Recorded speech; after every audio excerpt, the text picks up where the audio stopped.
Well, good morning, folks. I'm glad to be back, and thank you for allowing me into your homes once more. This is a busy week, the week of Thanksgiving, and in our haste, we need to pause and be grateful for our many blessings. I have a lead-off story regarding some of the nominations President Trump is making now. He's really making a terrific time, and he has nominated Brooke Rollins of Texas as the new USDA Secretary. Brooke Rollins of Texas is the president and CEO of the Pro-Trump America First Policy Institute. President-elect Donald Trump recently announced his intent to name Brooke Rollins of Texas the president and CEO of the Pro-Trump America First Policy Institute to lead the United States Department of Agriculture. As our next Secretary of Agriculture, Brooke will spearhead the effort to protect American farmers who are truly the backbone of our country, Trump said in a statement. Trump's statement said Rollins is a graduate of Texas A&M University with an undergraduate degree in agriculture development. From her upbringing in the small and agriculture-centered town of Glen Rose, Texas, to her years of leadership involvement with Future Farmers of America and 4-H, to her generational family farming background, to guiding her 4 kids in their show cattle careers, Brooke has a practitioner's experience along with deep policy credentials in both nonprofit and government leadership at the state and national levels, the statement said. Multiple news reports Friday had quoted sources close to Trump saying he would name former U.S. Senator Kelly Loeffler, a Georgia Republican, as Secretary of Agriculture. Rollins, if confirmed by the Senate, would run a crucial agency that administers roughly $213 billion in mandatory and discretionary funding. The current secretary is Tom Vilsack, a former governor of Iowa.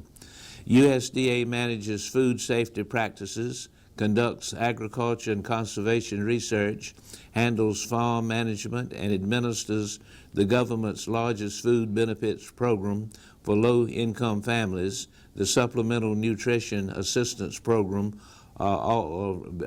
basically known as, or commonly known as SNAP, S-N-A-P. That's an acronym for the Supplemental Nutritional Assistance Program. The agency also provides federal grants for the Special Supplemental Nutrition Program for women, infants, and children, or the acronym for that is WIC. WIC is an acronym for the Women, Infants, and Children Special Supplemental Program. During the first Trump administration, Rollins served in several roles, including with the Domestic Policy Council. She was also director of the Office of American Innovation and assistant to the president for strategic initiatives, the statement said. In these roles, she developed and managed the transformational domestic policy agenda of the Trump administration, leading to historic achievements for the American people, according to her biography. A conservative lawyer, Rollins earned her law degree at the University of Texas. Rollins later served as the policy director for former Texas Republican Governor Rick Perry, who was the Secretary of Energy in the first Trump administration. Rollins also ran the Texas Public Policy Foundation, a conservative think tank, for 15 years. One big effort for her, the next secretary, is to work with Congress to finalize the delayed farm bill that sets agriculture and conservation policy for the next 5 years.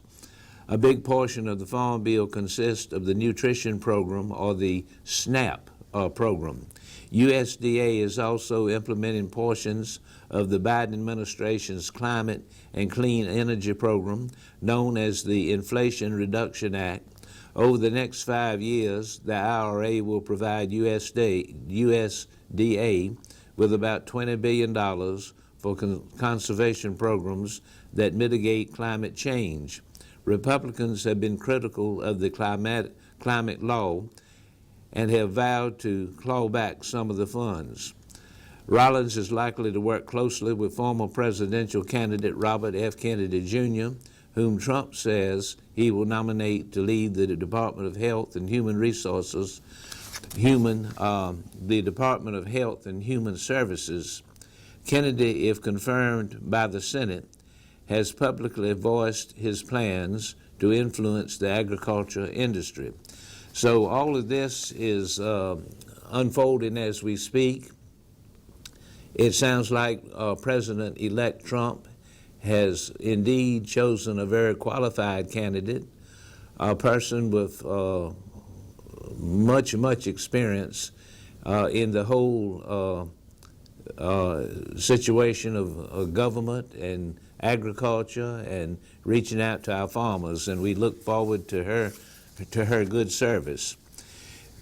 Within days now, we will celebrate Christmas, and part of our Christmas celebration has to do with the decoration of trees. The Christmas tree industry is ever so important in the western part of the state, and many of those tree farms are struggling to get back moving and being active as we speak. So we celebrate the holidays with Carolina Christmas trees. Nothing ushers in the holiday season like seeing roadside Christmas tree lots pop up across the state, or fresh trees outside grocery stores or retailers.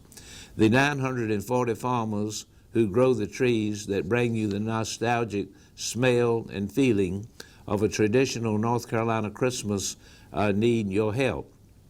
In a year where many saw the total devastation of the infrastructure around their farms and the loss of thousands of trees, the resiliency of our state's growers is tremendous.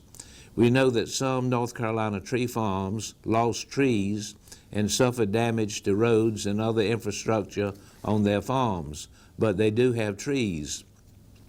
This is a quote from Agriculture Commissioner Steve Troxler, that is North Carolina Agriculture Commissioner.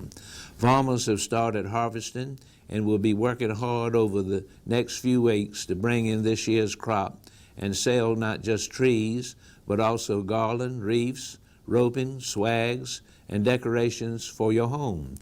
Your support will help them continue to grow the centerpiece of many of our Christmas traditions. Ranked second in the nation in number of trees harvested, North Carolina Christmas tree farmers harvest over 3 million trees annually, with 22% of the real trees grown in the United States coming from North Carolina farms. They are grown over 33,000 acres, contributing more than $144 million in farm income from the trees alone. This figure does not include value-added items like greenery and wreaths. The top 6 Christmas tree producing counties are Ashe, Avery, Allegheny, Watauga, Jackson, and Mitchell. Many have asked how they can support Christmas tree farmers in western North Carolina, said Jennifer Green, Executive Director of the North Carolina Christmas Tree Association. Be sure to buy a real Christmas tree, preferably a North Carolina Fraser fir. But any real tree helps support what we dedicate our lives to doing. Christmas trees are now available at the State Farmers Market in Raleigh, the Robert G. Shaw Piedmont Triad Farmers Market in Colfax, the Charlotte Farmers Market in Charlotte, and the Western North Carolina Farmers Market in Asheville. So all of this is available and ready now. I wish you a very lovely and wonderful Thanksgiving. I hope you will be safe and all will go well. And may we pause to be thankful for our many blessings and to thank the good Lord for our well-being. That's all I have today. Look forward to being with you next week. Have a good week. Goodbye.